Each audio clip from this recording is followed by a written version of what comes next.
Great, well welcome everybody, it's lovely to see you. I'm just going to introduce our speakers really, I'm only here to convene. So this is Ingvil Giske, a documentary filmmaker from Norway. And we have Brian Lobel, who is based in London but an artist from the United States. Teresa Camou, who is from Mexico, also a documentary filmmaker. And the television broadcaster Jon Snow, who perhaps is most familiar to all of you from his work in Game of Thrones. And, you know nothing. How many times have you had that said to you? More than I can count. Right, so I think each of our speakers is going to talk about what they're working on at the moment, and we're going to see some clips from those things. So I think we should just go straight in, really, with Ingvil. Thank you. I produced a film called Good Girl. We call it a feel-good film about depression. It's here in competition, and before I tell you anything more about it, we'd like to show you the trailer. You might wonder why we decided to make it a feel-good film. It was somehow out of necessity. We've been working on this for 5 years, not full time, but it took 5 years to complete the film. When we started, we do as filmmakers do. We went to social events and we went to film festivals and markets, and people would ask, what are you working on now? And I would like start saying, oh, it's a film about depression, and this is the director, and she's going to be the main character in the film. And all conversation stopped.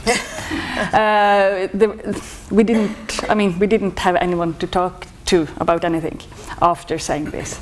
So out of necessity, we found it a lot better to find a log line that could describe the film, more than saying, oh, don't leave, it's going to be funny and it's going to be entertaining.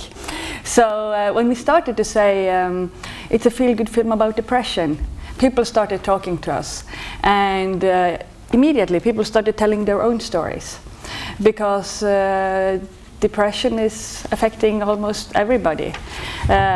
Even you can be affected by it yourself or your family or your friends.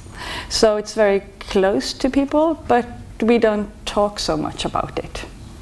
And the film ended up being the most seen documentaries in Norwegian cinemas last year. That made us really, really happy. And there were lots of screenings where people talked about their own experiences. We decided to have the premiere at the Mental Health Awareness Day, October 10th in Norway. I don't know if you have the same date here. There were organizations making like talks and events around it. That was really helpful to give it a good start. But also people made these kind of events by themselves. And the most moving one was in a small village on the east coast of Norway. I heard about after the screening that the city manager had in front of the film been on stage, talked about his own depression and his own treatment with ECT. And I can only imagine how powerful that must be for other people in the community having mental health issues. So, we got a lot of attention in the media as well. But it wasn't an easy way, so we had to, before we started it, people thought that it was impossible to make people want to watch a film about depression, and people also thought that, many people thought that we shouldn't show the ECT treatment. It is controversial. It is given in 50 hospitals in Norway, but nobody talks about it. And when we showed clips from the film and the whole film to cinema distributors in Norway, they said like, oh, why do you need to show that? Because we show the whole treatment. But we thought it was really important to show how it is working, and not to keep it a secret any longer, because if we took it out of the film, then we would be a part of the keeping it a secret. And we think, even if it's a controversial treatment, I think it's really important that it's being talked about. And there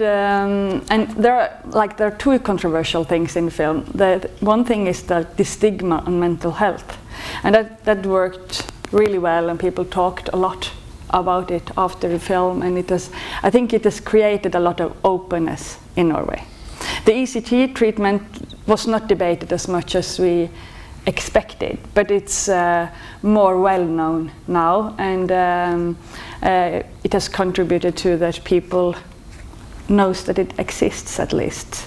But still no one else, I mean, nobody who has had this treatment in Norway. I think there's one other person who has admitted openly, publicly, that she has received it, and it's given every day. So I think we really need to discuss it, even if some people don't like it, that it exists. Yeah. What problems did you encounter as a filmmaker when trying to actually film a medical procedure? I mean, did you have to set it up artificially, or could you really go and film that? The psychiatrists were really open, and we have one psychiatrist who is in the film, and he helped us a lot, and he wanted us to film it. But the people working with the anesthetics, they didn't want us in. And they didn't want to be in the film, and they didn't want to be seen participating in such a treatment. So you can only imagine how controversial it is. And did you, I don't know what your personal feelings on the electroshock therapy is, but did you feel to back up your film you would have to produce lots of perhaps medical research suggesting that why it's a controversial practice, perhaps saying this is a bad thing? No, we didn't want to make that kind of film. So you're not taking a stance on it, you're just showing it? No, she has really good effects from electroshock therapy. So it's not necessarily opposed to the procedure, No, it's just, we're trying to say that it exists and say that she has good effects from it. And she didn't have any side effects. But we stopped the whole conversation there, and we want it to continue in the open. Are you worried that people might then accuse you of being an apologist for the procedure? No, I don't care. They can do that if they like. I mean, that will only create a debate. It didn't create a debate in Norway. No, some people would say that, but it stopped it. And it ended up being more a film promoting openness. And we were really happy about that, because that was what the director really wanted, to make a film that helped people being open and say that they had a mental health issue. It's interesting because I think we still do ECT in this country, and again, lots of people think it's something we got rid of in the 70s, but as far as I'm aware, it's still going on in our psychiatric hospitals. Did you reach a personal conclusion about whether it's a good thing? I think it is, yeah. Because, you know, when you talk to the psychiatrists, they always say, if I get a depression, I hope I will meet someone who gives me the ECT treatment. But the incredible thing in this country, I don't know whether people would agree, that it's thought of as old-fashioned and probably not good for you. Yeah. And I have no idea whether it's mass use is in action here or not. I don't know. Does anyone know? I know. Do you? I know it is because I've had it. Right. Can you hear what she's saying, everybody? This lady has had the procedure. Is there a microphone? Yeah, there is. And it worked. It was really interesting that you should open with something which is so personal for me.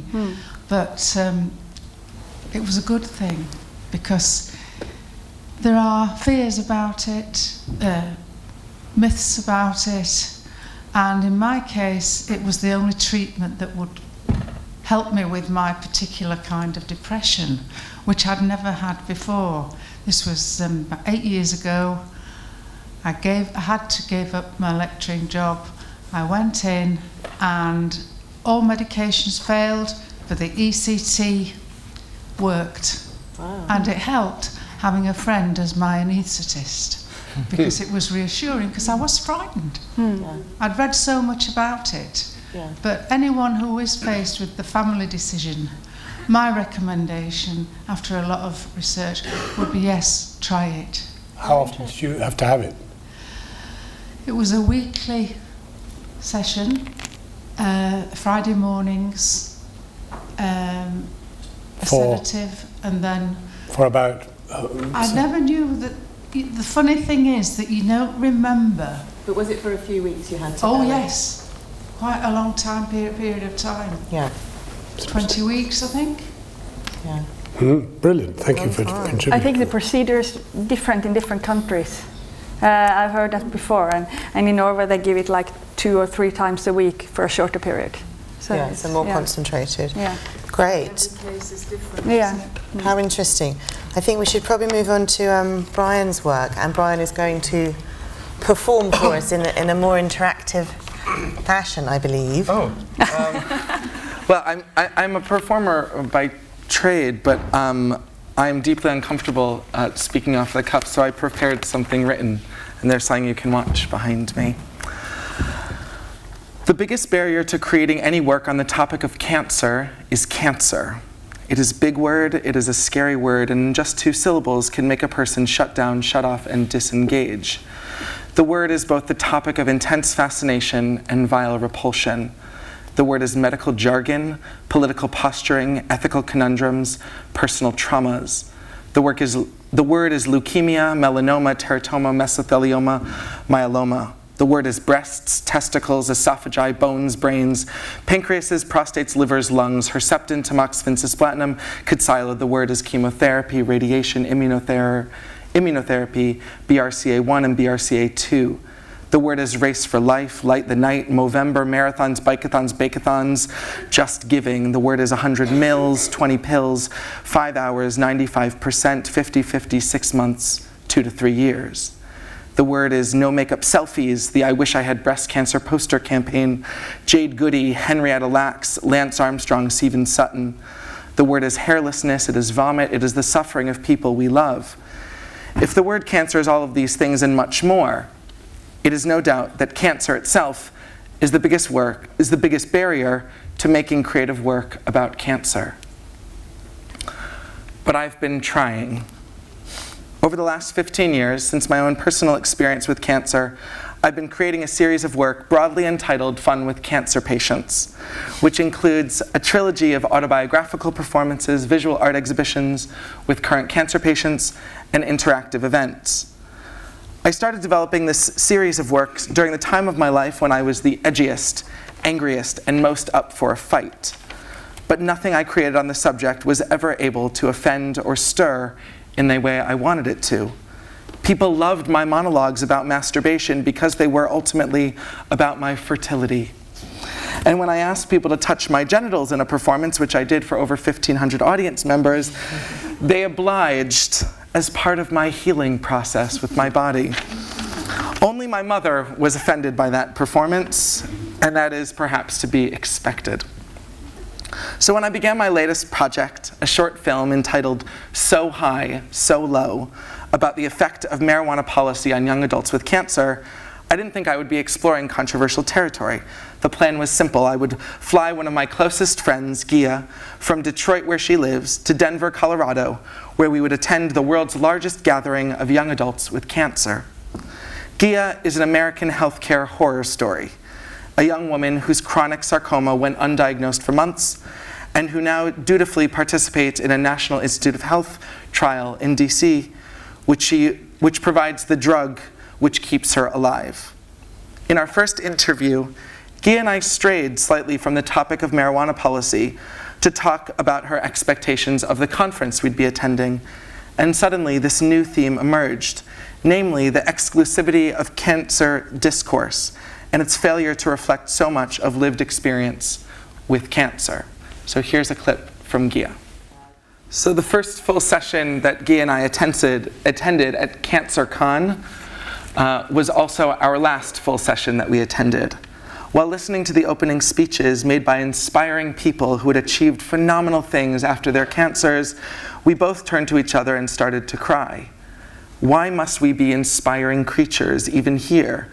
Why does cancer make us inherently bigger, better, stronger in the eyes of others? Why do we always feel like we're living wrong? I grabbed my camera without a tripod or a microphone, so I apologize for the sound quality and the shaky hand, and wanted to capture her initial response as soon as possible. So the rest of the footage that we shot in in Denver in April covers Guy and I sitting outside the conference, mostly concerned with finding the best brunch. We demonstrate not only disaffection, but disappointment and anger with cancer communities, cancer fundraisers, support systems, friends, lovers, an attempt to expose problems with current cancer conversations dominated by inspiring messages most helpful to non-patients. So now, So High, So Low is about much more than marijuana policy and young people. I'm working with a producer to make a longer documentary that more fully exposes the lives of people with cancer who don't fall into neat or narrow categories of survivor or victim, and explore how the media, cancer charities, and pharma have over time constructed the fictions, which I find quite oppressive, that is the typical cancer narrative. So my manifesto for the film that I'm trying to put together now is that So High, So Low will honor Gia's quiet, radical perspective, humor, and grace. It will be virulently anti-cancer charity. It will make a space for chronic cancers and the people who live them. It will look at how terminology around caregiving and support systems are infused with class privilege. It will show cancer patients smoking marijuana, although using a vaporizer would be healthier. It will give thanks to the radical breast cancer community and AIDS activists in the 80s and 90s, and people like Audre Lorde, Joe Spence, and Susan Sontag, who were angry when they needed to be angry. It will create a space for people who cannot watch another teary TV movie or pity-filled charity campaign, and instead demand things like recognition, justice, and equality for all people with non-normative, non-able-bodied experiences. We have no idea how many people share these opinions, but Guy and I have faith it is more than just the two of us with this perspective. And I think that if these things in the manifesto are achieved, it will properly, finally cause a stir. And I hope it does. Great.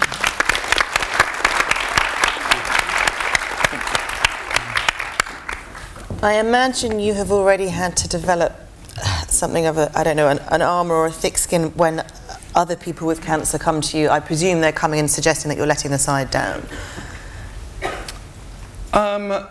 There is, yes.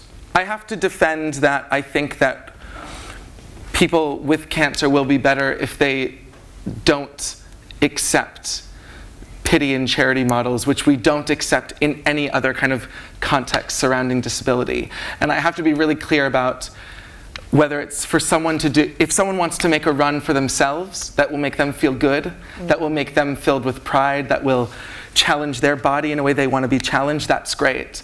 And if they feel like they're doing it for someone else, to make someone else happier, to make someone comfortable, then that's the problem that they have to, that I hope my work buffers them against that. Yeah. You don't have to buy running shoes if you don't want to buy running shoes. Like, you don't have to be chipper when someone visits you at the hospital, because that just makes it easier for them. If you're chipper, you should be chipper. So I think there is a side that gets let down, and I'm sad if some people are caught in that crosshair, but I'm not sad if some industry is caught in that, which I hope is kind of the focus of the work. So you've had to go after the big pharmaceutical I mean, is there quite a lot of journalistic work in this, trying to unpick what they've created in this narrative that you described? It's less pharmaceuticals and more nonprofits, actually. Really? And there's nothing wrong with people who work in cancer nonprofits. It's not about that. And I'm from a US context where even more people are more dependent on nonprofit. I'm against... Because of the health insurance situation. Because of the health insurance situation, and because of a dependence, a long-term dependence on private charities for healthcare. But I guess the fear is that people are being good, and I don't want to be the product of anyone's goodness or their niceness. And if we're good or nice to cancer patients, which are easy, the Jimmy Fund, the first American fundraiser about cancer, was wildly successful because it put a kid with cancer and asked you to raise money for them, which is, it's a great thing to do. But the more that we do that, the harder it is for people who smoke and got lung cancer, or who ate this and got this disease, and people who had sex like this and got this. Yeah. The more we start to do that, we have to be the deserving benefactors of people's charity. And I think that's a very dangerous path to go down. And we're down it, so I'm trying to pull it back. When Guy talks about living with her tumours, is that partly because she hasn't got the right health insurance, or is it because hers is not treatable? She has a chronic cancer. The reason why she's a nightmare is that that cancer advanced because appointments were too expensive to get earlier. Yeah. And she was diagnosed before healthcare reform, and I left America before healthcare reform because I had a pre-existing condition. But this world of chronic cancer survivors, which are not, the word survivor is not appropriate for her. She's not surviving, she's living every day with the treatment and its effects on her body. They're a new population that's totally invisible. And 20 years ago, people didn't have chronic cancers. They lived or they died. So actually, it's a really exciting new population to kind of be finding and capturing and thinking about what do they think and what do they need. When you do you tell us what happened in the film? Do you start with your own experience? Well, this is what I'm talking about right now. We've just shot it in April, so I don't know if Gia's will be a standalone short film or if it'll be paired with other cancer patients who are living outside of the margins. But my experience is usually always cut inside of it. My favorite documentarian is Joe Sacco, the graphic novelist, who puts himself in nearly every frame so that you know it's him interviewing this refugee and this victim of a war crime. You know, so it will always be Brian Lobel's interview with a cancer patient. I'm interested in that. It's interesting that you use the phrase "fun with cancer patients," and then Ingvil here talked about, you know, a feel-good film. You've both got quite a similar trajectory there. Yeah, I mean, fun with cancer patients is really shocking to people, and they go, I don't like that. And actually, if they have that reflex, I feel like it's doing its job already. So they're saying, like, why are those two things together and why don't I like them together? Because no cancer patients benefit from people's stoicism or niceness around cancer. It's not helpful. But as films, they're fascinatingly different in that yours is gorgeous, sumptuous, I mean really beautiful, that diving board scene. And yours is earthy, instant, grubby, sound difficulties, and yet not damaged by it. Yeah, it's very different. There are so many approaches to filmmaking, Arthur. No, it was so striking how beautiful that shot was. And there are some more images that looks more like yours also in the film. So and the geometrical shots of the two women either side of them. Oh. Yeah. Was that something you'd worked with before, a sort of artistic take on documentary? Yeah, and it's really interesting because when we are here at the festival, people talk a lot about the aesthetics, but in Norway nobody talked about it. It was mentioned in the, reviews, perhaps like at the end, but I don't know why. I think it's because I think it might be because the documentary part of it is stronger when it is the same, your own language. It might be. It's the only suggestion I have. But it's really nice, and I will bring that all back to the director because she will be really happy. She worked hard on the aesthetics, and she really wanted it to come through. Yeah. Brian, where do you see your film going? Where would you like it to be shown? It's going to have to build its own audience space because I don't think that there are people who want to hear that I don't want you to run a marathon, or I don't find it helpful, and I don't find that fundraising helpful. So it really has to build a community, and there are justifications for it, and I don't mean it to be just obnoxious and you know, for the sake of being rude, but actually saying, what does it mean to be on the receiving end of charity? And so I have to reformat that, but hopefully the main allies in all of my work have always been disability activists, radical disability activists, the Liz Carrs and Matt Frasers. People have really been out there doing radical things in the UK or elsewhere. So, great. Yeah, thanks. Thank you very much. We should probably move on to Teresa Camou, who is also going to show us a clip from the work she's been doing about the maize crop in Mexico. Yeah. Hi, hola. Yo soy Teresa de México. I'm from Mexico. And the name of my film is Sunu, which means maize, maíz, in Rarámuri, which is one of the native languages in the north of Mexico, in Chihuahua, where I am from. And before I talk too much, I would like to show you a little bit of clips that will give you guys a sense of what is the movie about. In Mexico, well, I would like to say that we're calling in the movie maize, not corn, first of all, because when you translate maíz nativo into English, okay, most of the people will say corn, but corn for us in Mexico is the corn being grown in the United States, which is yellow corn, which is 90% is genetically modified. And when you say it maize, maize has a more like a native root, so we think about it as being grown with your own hands, and it's been a seed that you've been having it for the past hundreds of years within your family. So basically, this story that actually we're presenting today at 3:30 is the world premiere here at Sheffield. That's why we're here. We decided to make it because of the need of talking about what's happening in farmlands. In farmlands, not only in Mexico, because you can relate to this thing anywhere in the world. And the situation is really devastating and sad because we, as people that love to eat, don't know where food comes from and who produces the food. And I think this movie for me is to acknowledge those people, the people who have been growing every single thing that we eat for thousands of years. And now in this life, in this modern life, we go shopping. We go to a market, we buy everything, or it's in a plastic bag, it's sealed, it's supposed to be already clean or not, and we go home fast and eat it, or everything is pre-cooked. So we're losing the connection between the farmers.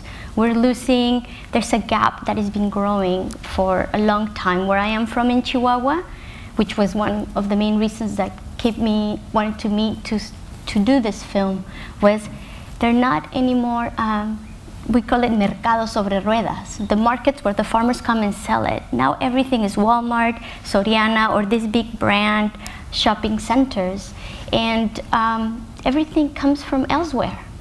It's not where the land that is around your city, the food doesn't come from there anymore. So the story of Sunu is the story about these farmers, are the farmers who are struggling to survive, and mainly to keep the native seed of maize alive, because right now the introduction of illegal GMOs, because it's not legal in Mexico yet.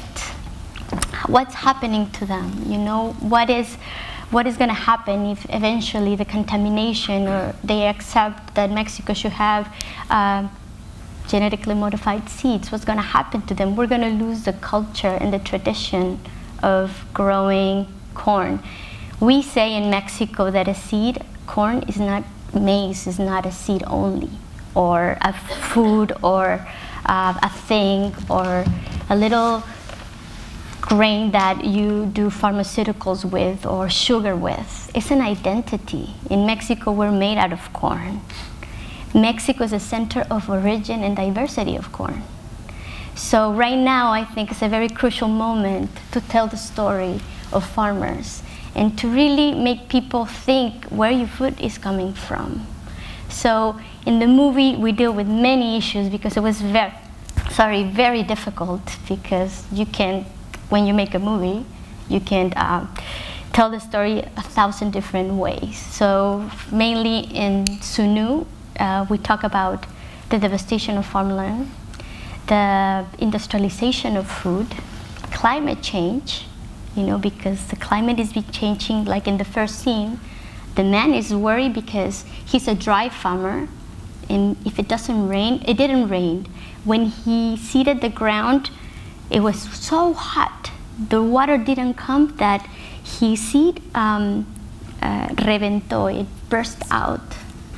So now that seed is no good. So what's going to happen to him? He lost his crop, and if he doesn't have a crop, he's not going to eat, you know.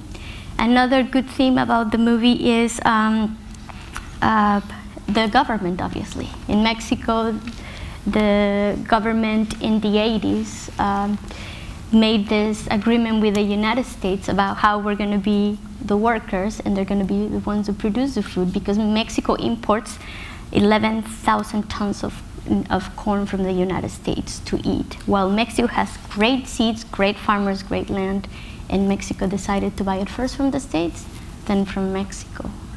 So they cut all the, how do you say, the subsidizes for the farmers, and then farmers, what happens? They don't have money, they have to stop farming.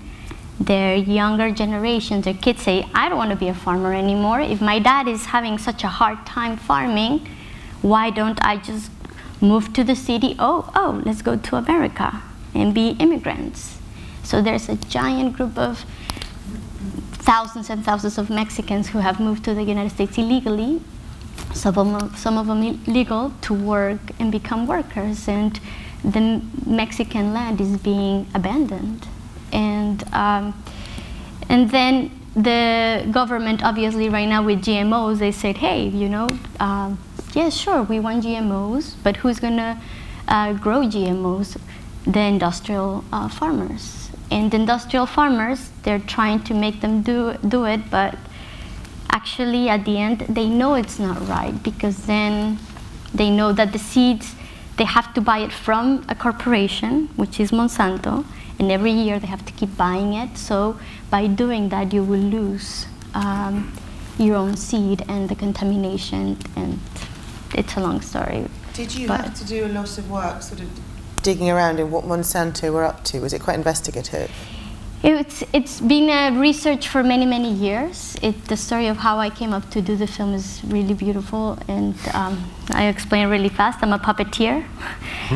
This is my first film, and I had a puppet company in the north of Mexico with the Raramuris. Which is why you use your hands so extensively. That's why I perform on stage when I talk. No, and for 12 years, I would go and write scripts with them, and they will do the puppets and perform. And for 12 years, they will write about corn, about how they want to keep being farmers. And the only way they see their lives is with a little bit of plot of land to grow corn and their animals. And after 12 years, I saw that I needed to bring the story further and out, and theater was not enough anymore, because the theater that I do is ephemeral. You do the show, you perform it, people applaud, they leave, and that's it. And for me to tell the people the importance of what they're living as farmers and the hardships for them to survive was very important. So it's a long time, and then of course I had to research afterwards about all the Mexican laws between the Mexico and the United States, start meeting industrial farmers, and trying to come up with the sense of what I wanted to tell in the story. But we filmed for 16 months non-stop, and we had 250 hours of footage. How did you get the technical skills going into film if it wasn't something you knew about already? Well, I did animations, puppeteer, you move things, you take photos, and you come up with an animation. And I was not afraid of it. For me, it was more like, I was telling you a while ago, it was more the interaction with me, with the farmers. If the farmers will open their lives and their places and their knowledge, I could film it. And of course, I hire a photographer who's in the back. And I say, okay, he's going to do the rest. I just worry about the people. He will be my eyes. And I think for us to coming back for every month with the families and be with them, I think I got to acknowledge about what images I wanted it to show. And as you know, the thumb was as interesting as the bean, more almost, because the thumbnail told you his life story. Exactly. And the beauty of that shot. Yeah. Absolutely unbelievable. And one thing that I wanted to say, that sadly in Mexico, this film, I wanted to show it all around the country, because the main intention was to support the struggle of land and preserving native seed. And but one thing that is really sad, that in Mexico we forget who produces our food, and when we see a farmer, we see it as an ignorant, as a dirty, person, poor, and it's actually the opposite. They're the ones who produce our food. And if we don't acknowledge that, we're losing it. Because we're letting a system or somebody tell us you must eat this, you know. We're losing that right. So I think the movie's in a very appropriate moment right now because it's a moment of change. And it's a change that has to come up with us, you know. If we want to have a control of our life, start with your food and start acknowledging this beautiful farmer. He's like, one day we were filming and he's like, sorry, because we stayed with them, we slept with them, you know, we toured on a truck and we would just put everything on boxes and live throughout the country filming. And he's like, sorry to offer you so little, I am so poor. You know, he was so shy and embarrassed that I was like, how much land do you have? And he's like, oh, I have 2 hectares that I produce corn and beans and squash. And I'm like, oh, how many bulls do you have? I have 4, and cows 3, and chickens 2. And he starts saying all these animals, and I was like, who is the poor? I am the poor because I have to work, I have to pay rent. If I don't have money, I don't eat. So what's the difference? Don't say you're poor, actually, and you have the knowledge of growing food. So actually, that's what happened, and that's what happens in Mexico. We feel that we have to have the money. And if you have money, you feel rich and strong. But actually, I don't think people are happy, actually. I think if you have the control of your life, in cities you can't grow all the food you need to eat, it's a reality too, but if you have the control of saying, okay, I do want to know what I am eating, if something's going to be genetically modified, please make it labeled so I can at least know if I want to purchase it or not. Or if there's a farmer's market and I have a little bit more money, I'm going to go and buy, you know, farm eggs, you know, and good meat. So I think it's a movie that I hope will open the eyes to people and, 1, acknowledge the farmers, 2, support local food, and 3, have a little bit more of control of your life. You're up against some quite big forces there. There's the GMO companies, there's the Mexican government, the US government. Have you encountered any sort of threatening moments whilst trying to do that work? No. No one's come to silence you yet? No, yeah, we just did it like under the water, nobody's noticed. Yeah, right now. But you're about to premiere there. Premiere it. Well, somebody asked me that the other day, and I was like, well, I don't think the government will care. Sadly, I hope, because then there's a dialogue. Then you have to debate about it. But one thing that I encountered filming is the people in the film, the farmers. They don't know the word genetic modified, most of them yet. You know, they don't know when they come, that's how the contamination has happened, because the government comes and instead of paying you, or people, they say, okay, today we're gonna bring food to this community. They bring corn, they bring the seeds, and they say, oh, here, I'm paying you with corn. And then the farmer is a natural, they like to test things. That's how seeds have traveled all around the world. So they give you the seeds that is genetically modified, and they want to know how they behave in their land. But they give them just, oh, here's your seed. They go and they put it in the ground, and that's how contamination happens. So they don't know the words. There's not a campaign yet that goes into the city, into the rural areas, saying, okay, this is what you have to watch out. But they know, because when the seed grows, they know this seed is no good. This seed is not producing what I am supposed to get. So they know something because of them experimenting, but they don't know the right words. Thank you. Moving on to Jon Snow, who we're going to see a clip from something he did on television that was a little bit different from his usual news broadcasting, and some of you may be familiar with it. This was part of a series that Channel 4 have been doing on drugs. It's called Drugs Live, and last year we did ecstasy. And I didn't actually join the cohort of people that were the guinea pigs for this project. And actually I felt disadvantaged when anchoring the programme that I hadn't done so. it actually made it difficult to get inside what was going on. And this time I offered to be part of the trial. And the trial is a genuinely scientific trial of the effects of the drugs on the brain, and the ecstasy one last year was extremely effective. It showed how the cerebral cortex that linked the emotional with the motor elements of the brain shut down completely during the episode with ecstasy, and I found it extremely educative. I learned a huge amount about how drugs worked on the brain. And this time around, I offered to be part of it. It would involve testing skunk, what we used to call hash, sort of standard cannabis, and a placebo. And it would be done in laboratory conditions. You would ingest the material through a balloon of vapor, 2 balloons in fact, which would represent one big spliff, which of course you would be unlikely actually to smoke all at one go on your own in a place with no soft furnishings.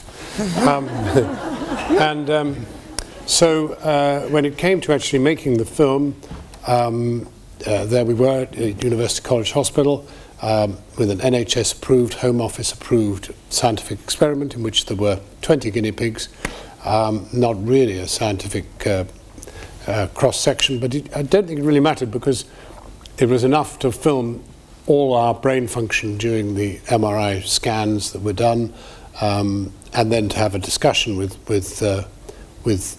experts and the rest of it afterwards.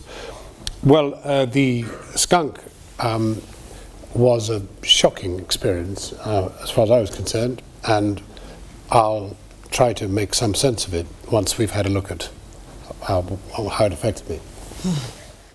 What is interesting is what happened once there was a reaction to it, and there was very, very strong reaction online that it was an anti-drugs film, whereas in fact the factors that we built into the film were the consequence of the availability of skunk over other forms of cannabis. The truth is that 80% of all cannabis consumed in Britain is skunk, and it's actually very difficult to get nice, mellow, cool cannabis, which we enjoyed particularly at university, which I never had a bad experience with ever. And the reason for all this, of course, is the fact that you know, the market is dominated by what can be done locally, and of course skunk is grown in, police estimate, 330,000 spots in Britain, because it can be grown hydroponically in one's loft, kitchen, basement, wherever. And I actually thought it was a film about legalization, because I actually thought that if SmithKline or one of these chemical companies started producing the old-fashioned hash, we'd all be a lot better off. And that actually this was a consequence of illegality and criminalization. That in actual fact, that is why so much of this stuff is produced, and why that is because it's cheap and because it's available. That's what people use. And if in fact there was a market, and the thing were, and then I began to think about the tax that could be collected from it all. And then of course I thought about Mexico, and I thought about the United States, where there's a multi-billion pound black market where politics is soiled by the illegality and the kickbacks and the bribery and the rest of it. From the drugs trade, you mean? And that actually, if you combine that with imprisonment, the number of people who go to prison for drug offences and the rest of it and commit no other crime, you can see the rot that criminalisation. But I'm not sure that the message actually came across. You could regard it as a failure. That's interesting. How do you feel watching that? Because embarrassed. We all slightly giggle, you know, you come out and you need a hug and stuff. I mean, we're all giggling a bit, but is it quite unpleasant? Well, it was very, very unpleasant indeed. But to see yourself again. I know it's unpleasant, but it's unpleasant to see oneself at all, ever. Yes. I mean, I never ever watch anything involving me on television ever. I mean, fortunately I'm live, and I don't bother to look on catch-up. So it's a very eerie thing, seeing yourself, I think. Don't you? Yes. Yeah, and I can imagine seeing yourself not in a sober state also, when you're already disconnected. Yeah. I mean, I think it sounds torturous that gave you drugs. An MRI or a scan is so unpleasant to be. I mean, I wonder, that anxiety that you feel is actually very common for anyone going under medical testing. You know, I mean, that's true. And I was just, I was so, oh my God, I couldn't even be at that little thing that they put down. But it was well beyond simply being in the MRI scanner. Oh, no, for sure. But overall sense of lack of control. Yeah. Total loss of control. But I mean, lots of people told me they had a great time on skunk. How that in fact the environment probably didn't help, imbibing it in that way didn't help. Yeah. It was probably too good, the stuff. Who knows? Did you, you know, you already had a very established career at this point. Did you court controversy? Did people think, oh God, what's he done? Well, you see, I think we certainly set out to make waves, and I knew that if I participated in it, if you have a straight guy who's really seen as sort of slightly boring, tedious, upmarket hack, you know, then getting stoned on skunk, it's going to make waves, isn't it? But I don't think I set out to court controversy, but what is undoubtedly true is that I courted controversy. But I think it was a passive thing. It was not an active thing. And I think quite a lot of what we do works that way. I mean, I made a film that I would much rather talk about, which was about global warming, and I actually think that climate change as documentary makers is the greatest challenge to us all, because it's ghettoized, you know, and we need to make it part of, you know, what is involved in, what damage to the planet has this thing done, as we, you know, everything should be evaluated against what it does to the planet. This table, what did we do? I don't know what we defoliated to make it. It's not a thing of enormous beauty, but it is cut down. How long does it take for a thing that size to grow again, etc.? I don't know. All these things need to be considered. And I think the danger is that we make very ghettoized films. And I went up actually to Norway, to the very top of Norway, as far as you can go, an island very far off up to Spitsbergen area up there, and inside the Arctic Circle. And I went with the German foreign minister and the Norwegian foreign minister, and we went to look at the effects of climate change, which had been staked out. You could actually see the retreat of the glaciers. The ice melt had become so acute that the polar bear babies couldn't leap from one small chunk to another because there were no chunks to leap to, and that was a more linear sort of a film, and one that I felt had a sort of impact. But this was a shocker, and I'm not even sure that there was a clear message. Whereas the staked out iceberg, there was a very clear message, and I don't think there's much point making documentaries if they don't have a very clear message. And I could derive messages from your three, but not really one from mine, except one should probably not try skunk again. That's a clear message, though. Do you think you should go into a documentary already knowing what your message is? I certainly didn't know what my message there was, except that I actually worked in a drug dependence day centre in 1970. I mean, for 3 years. So I knew quite a lot about drugs generally, barbs, amphetamines, heroin, cocaine, etc., etc. Though obviously I hadn't used most of those.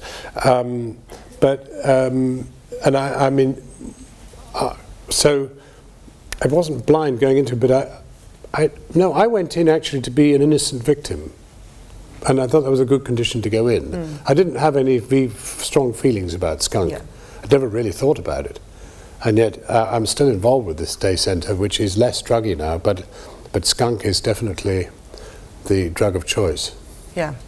When you went to the Arctic Circle, I suppose you were more running the show, because this you were one of several participants. Yeah, no, there I was a victim. Here I was running the show. So did you go into that with quite a firm... I certainly did. I went in there to... I mean, I suppose if I'd gone up there and found there was no evidence of climate change at all, I would have had to report it. I mean, this is unfortunately the way we are.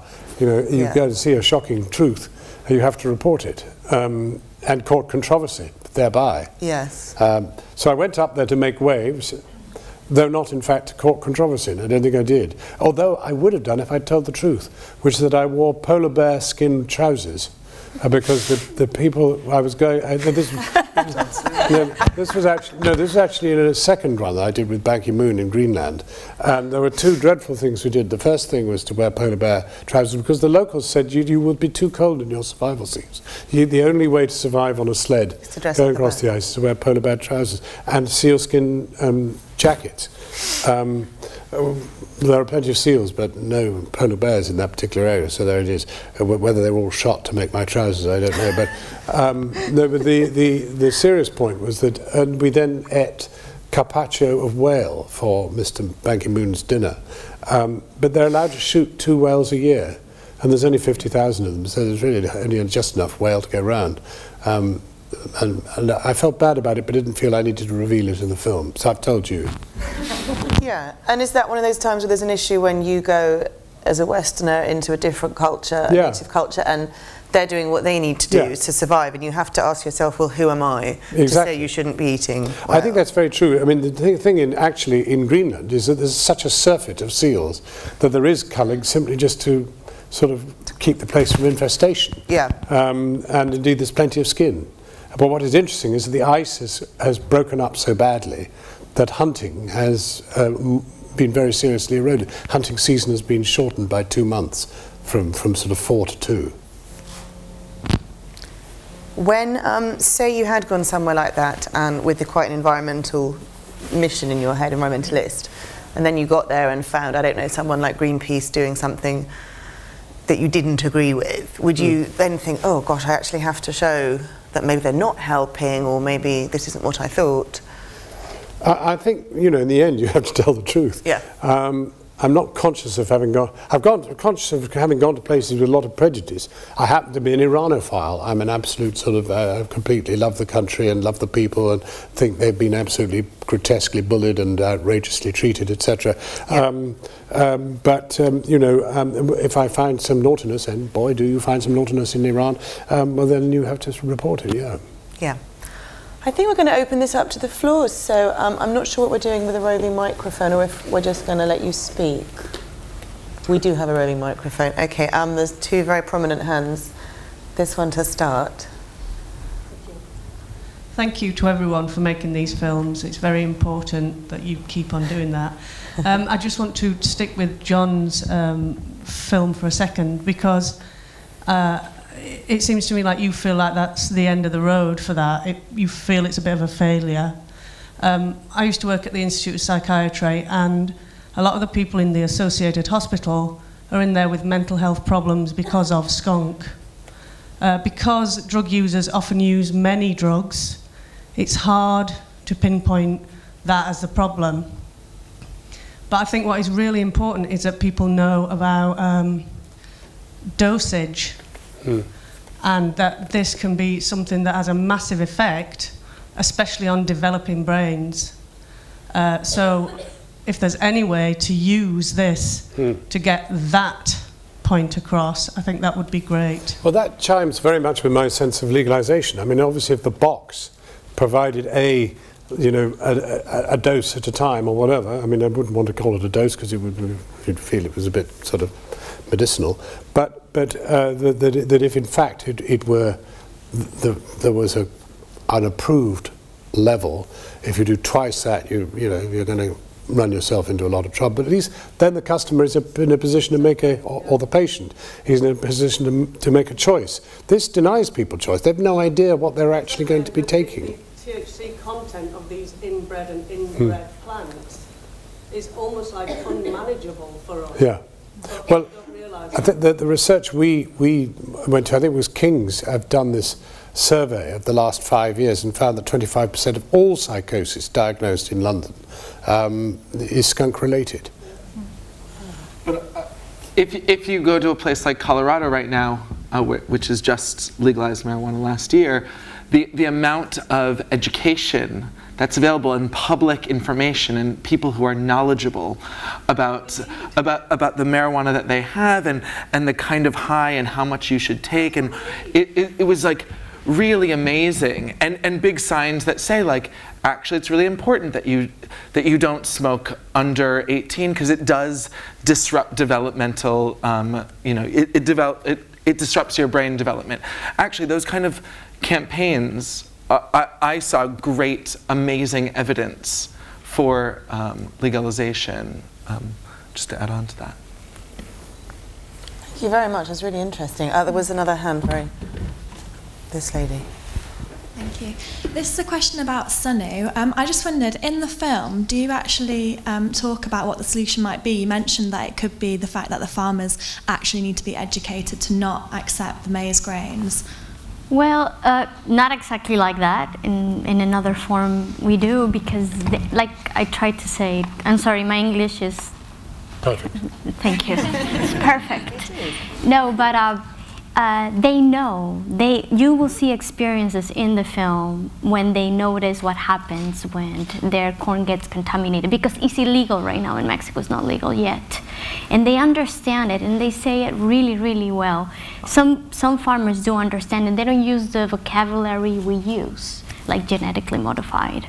But they can tell you, I know which stock is not right, and what I do, I cut it, I burn it, and that's all I can do, so it doesn't contaminate the next one. But, sorry, what I mean is, do you know what's like, if this is something that's happening at a corporate level, and you said that, you know, it's about us going to the farmer's market and making sure we buy non-genetically modified food. But if this is something that's happening at a corporate level, what do you think the solution is? Because I slightly feel like it's unfair to put the onus on the individual when this is something that's happening at a huge level. I don't understand. Well, the thing sorry. is, what action do you want to come from your film? Okay. What I want to come from is, one, that the farmers don't feel they're alone, first of all, that they know that their experience around the country and in other parts of the world the same. You know, the farmers, if they keep growing their native seeds, the native seeds are not going to be lost, nor the knowledge and their heritage of keeping them. Two, us as civilians, as people, understand where our food comes from. Do you want to eat industrialized food, or you want to eat local? And what does that do to your body, to yourself, and the impact you have? Most of these farmers don't have open markets for the food anymore because they don't have the money to produce in bigger quantities. But farmers around the world, which is the poorest farmers, are the ones that are feeding us. And with the corporate level, like with Monsanto or the government, they need to know that the public, us, we need to choose what we want, and we need to support them. Of course, they want to control the seed market. You know, they want to control the seed market, and they're giant. And these farmers are little, so we have to kind of combine what we as consumers want and them keeping their seeds, and we kind of have to combine it together. I don't think that is that difficult. We just have to bring together the consumers and the producers. I hope I said it. It's very interesting because you could apply it anywhere to any food. In Scotland, they're famous for porridge. Yeah. Oats, grown in Scotland, porridge. And in the recent election, I had to cover in Scotland, and I was driving very long distances, and we were looking for porridge. You could not find it. You could not find porridge in any road stop. We pick up petrol, but you couldn't pick up porridge. You could go and you could pick up a plasticized something, which was inedible, and it was made by Jimmy Witherspoons or whatever. And maybe it was made out of corn and you did not know. If you were lucky, it was made out of corn. Who knows? I mean, maybe it was made out of bird shit. Yeah. Hey, well, where was the next hand? Yes, on the front row here. I just had a question to all of you, really, about controversy and about the difference between cinematic and personal controversy. So, to differing degrees, you embrace your topics. You know, you're in your film, so you're very aware that the controversy can fall directly on you. And Jon obviously took the same sort of steps. And you know, maybe when this film comes out, you will have a personal controversy.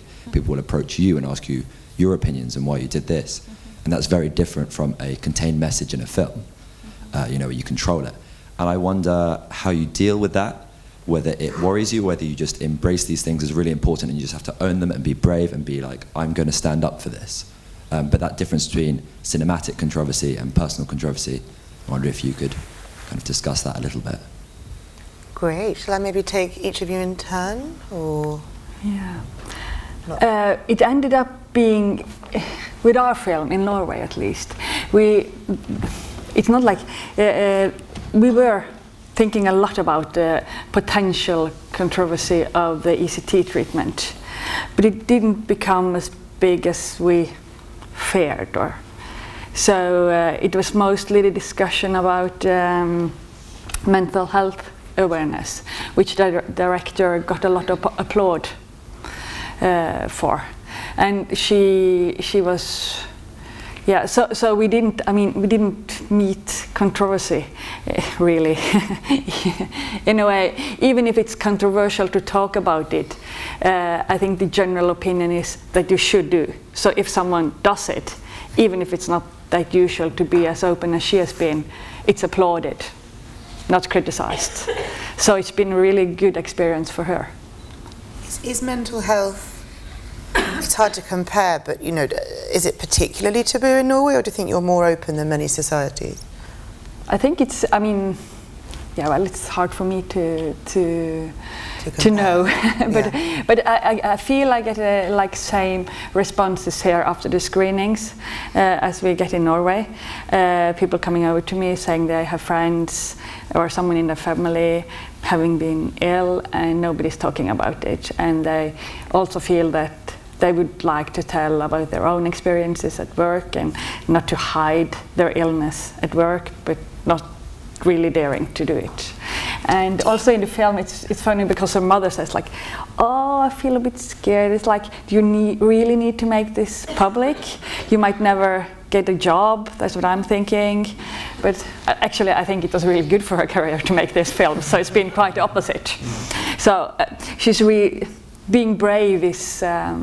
I think it's always, or not always, but many times it's good for your career and you get applause.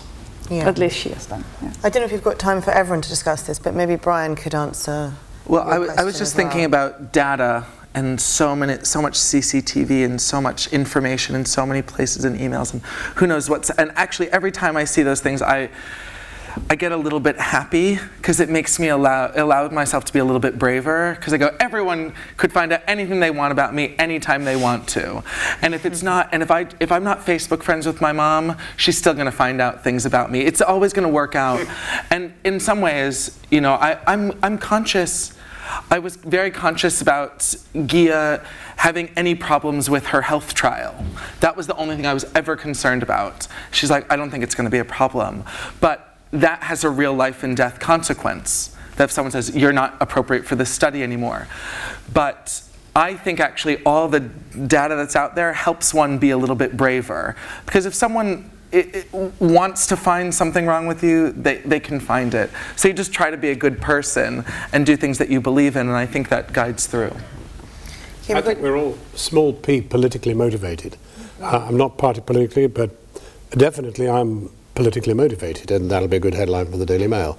But we're all politically motivated. We all want to change the world. We want to make the world a better place. And in each dimension in which we've been involved, that is what we want to do.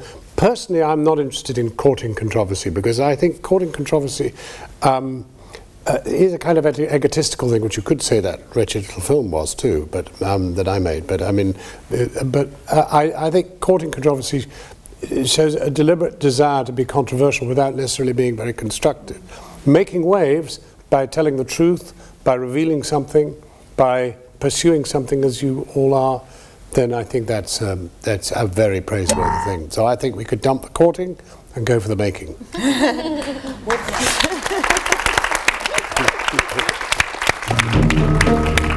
I'm Philip. We've got time for a couple more questions. Gentleman here.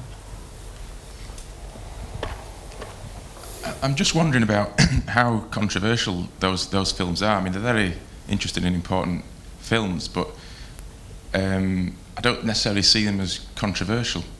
And I'm just wondering what the panel thinks is the most controversial documentary of recent times, because the one that springs to mind for me is The Great Global Warming Swindle.